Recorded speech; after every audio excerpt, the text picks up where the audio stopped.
एक बादशाह और गूंगे फकीर में गहरी मित्रता थी। बादशाह फकीर से अपने दिल की हर बात कहता और फकीर मुस्कुराते हुए सुनता। बादशाह को उसका साथ इतना भाने लगा कि उसने उसकी रहने की व्यवस्था अपने महल में करवा दी थी। फकीर राजा के साथ महल में रहने लगा। समय गुजरता गया और राजा का उसके प्रति प्रेम बढ़ता गया। एक दिन बादशाह अपने काफिले के साथ राज्य भ्रमण पर निकला। फकीर भी उसके साथ था।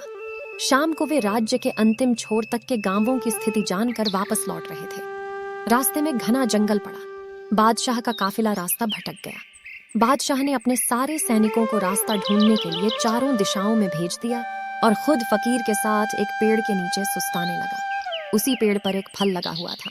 बादशाह और फकीर दोनों भूखे थे। बादशाह ने पेड़ पर चढ़कर फल तोड़ लिया और उसके 6 टुकड़े कर दिए, 3 अपने लिए, 3 फकीर के लिए। अपनी आदत के अनुसार उसने पहला टुकड़ा फकीर को दिया। फकीर फल खाकर मुस्कुराया और अपना हाथ आगे बढ़ा दिया। बादशाह ने दूसरा टुकड़ा भी फकीर को दिया।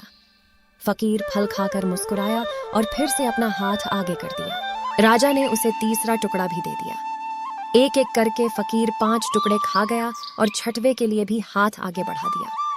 ये देख बादशाह को बड़ा क्रोध आया। वह बोला, ये मेरा तुम्हारे प्रति प्रेम है कि मैं तुम्हें अपने महल में अपने साथ रखता हूँ, हर सुख सुविधा तुम्हें मुहैया करवाता हूँ, पर आज मुझे पता चल गया कि तुम्हारे दिल में मेरे लिए जरा भी प्रेम नहीं है। भूखा मैं भी हूँ, किंतु तुम इतने स्वार्थी हो कि सारा फल खुद खा जाना चाहते हो। तुम्हारी असलियत में जान गया। आज से हमारी दोस्ती खत्म। अभी इसी वक्त मेरी नजरों से दूर चले जाओ। फकीर चला गया। फकीर के जाने के बाद राजा फल का आखिरी टुकड़ा खाने लगा, लेकिन फल को चबाते ही उसने फल थूक दिया। फल इतना कड़वा था कि उसे खाया ही नहीं जा सकता था। राजा को समझ आ गया कि फकीर क्यों सारे टुकड़े मांगकर खा जाना चाहता था और यह भी कि उसका प्रेम कितना गहरा था। राजा की दी हर चीज वह खुशी खुशी स्वीकार करता था और सदा मुस्कुराते रहता था। इसलिए जब राजा ने उसे फल दिया तो वह भी स्वीकार किया और कड़वा होने के बावजूद मुस्कुराते हुए खा गया। वह सारे टुकड़े इसलिए मांगकर खा जाना चाहता था ताकि राजा को इस बात का पता न चल सके कि वह साधु को कड़वा फल खिला रहा है। जब राजा के दिए मीठे फल उसने खुशी खुशी खाए थे तो कड़वा क्यों न खाता।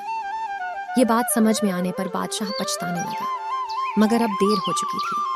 अपने संदेह के कारण वह अपना परम मित्र खो चुका था। दोस्तों, इस कहानी से हमें सीख लेनी चाहिए कि सच्चा दोस्त कभी आपका बुरा नहीं चाहेगा। वह आपको रोकेगा भी तो आपके भले के लिए। सच्ची दोस्ती हमेशा सहेज कर रखें। दोस्ती के फल में संदेह का कीड़ा लग जाए तो उसे खराब होते देर नहीं लगती। इसलिए जब भी दोस्ती करें, भरोसे की नींव पर करें। दोस्तों, कहानी आपको कैसी लगी कमेंट कर जरूर बताएं। और हाँ दोस्तों, हमारे YouTube चैनल को सब्सक्राइब जरूर करें।